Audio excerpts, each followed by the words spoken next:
अत्यंत श्रद्धा को व्यक्त करने के लिए रखी गई। श्रद्धा से युक्त पक्ष है, तो श्रद्धा से युक्त होने के कारण इसको श्राद्ध कहा गया।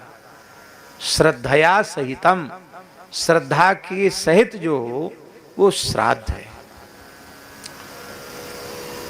श्रद्धा से परिपूरित। एक बहुत ध्यान से सुनने और समझने की, विचारने की बात। हम समझ लें कि हम जो कुछ अच्छे काम कर रहे हैं वो भगवान की प्रसन्नता के लिए कर रहे हैं, तो हमारा वह कर्म भगवान की उपासना बन जाए।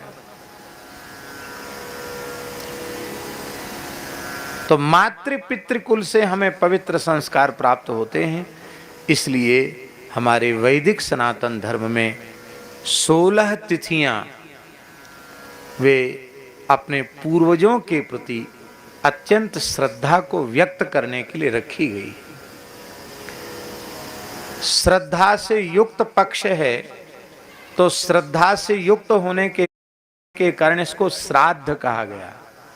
श्रद्धया सहितम, श्रद्धा के सहित जो हो वो श्राद्ध है, श्रद्धा से परिपूरित।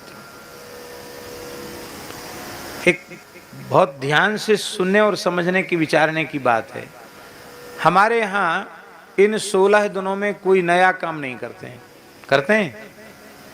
कोई गृहारंभ, गृह प्रवेश, कोई विवाह, शादी, ये सब क्यों नहीं करते हैं?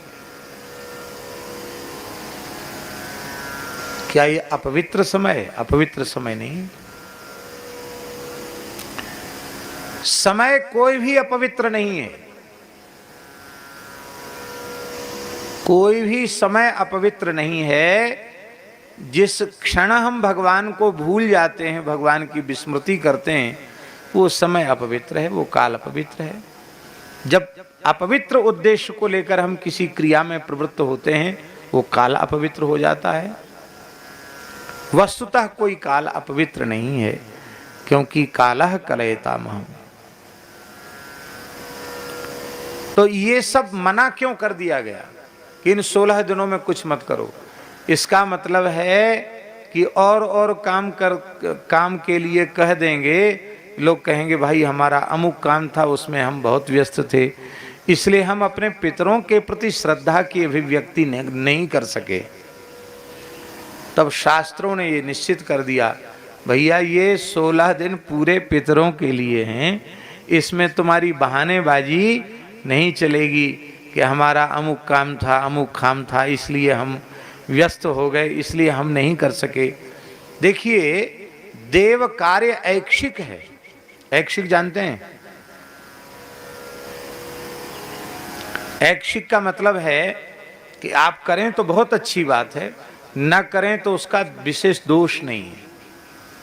करें तो अच्छी बात है, करना ही चाहिए, कृतज्ञता है। लेकिन कथनचित छूट जाए, आप नहीं करते हैं, तो उतना अधिक दोष नहीं लगेगा। लेकिन पितृकर्म अत्यंत आवश्यक कर्म है।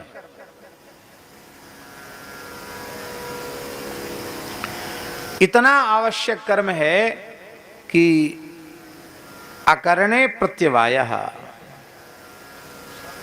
आप न करें तो उसका प्रत्यवाय है।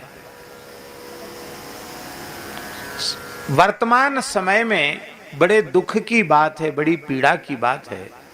वर्तमान समय में सबसे अधिक उपेक्षा यदि किसी पवित्र कर्म की हो रही है, तो वो पितृकर्म की उपेक्षा हो रही है, श्राद्ध कर्म की उपेक्षा हो रही है।